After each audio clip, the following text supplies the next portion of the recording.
Siasat komplotan pencuri kelabui wanita penjaga toko, pura-pura terluka tak bisa turun dari motor.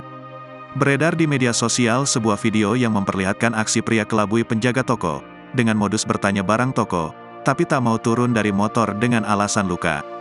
Dalam video yang diunggah oleh pemilik akun Instagram @seputartangsel, Kamis, tanggal 22 Februari tahun 2024, kejadian tersebut terjadi di dekat pertigaan Tanah Tinggal, Tangerang Selatan, Banten. Dilansir melalui keterangan unggahan diketahui jika korban sedang menjaga toko cat sendirian. Terlihat seorang pria berbaju merah memarkirkan sepeda motornya di halaman parkir toko. Setelah memarkirkan sepeda motornya, pelaku memanggil korban untuk keluar ke arah depan toko. Berhasil memanggil korban, pelaku pun mulai bertanya-tanya tentang warna cat kepada korban. Awalnya korban sudah menyarankan pelaku untuk masuk ke dalam toko, namun pria tersebut menolak dengan alasan ada jahitan luka. Alhasil korban pun menghampiri pria sambil menunjukkan katalog warna cat kepada pelaku. Saat itu keduanya fokus berbincang.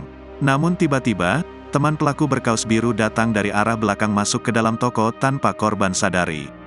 Alhasil pelaku berhasil mencuri satu unit handphone merek Poco M5S milik korban. Berhasil mendapatkan handphone milik korban, pelaku pun keluar dari toko dan lari begitu saja. Namun hingga saat ini belum diketahui pasti kapan peristiwa tersebut terjadi. Hingga saat ini tim Tribun Sumsel masih mencari informasi lebih lanjut. Unggahan tersebut pun menuai beragam komentar dari warganet.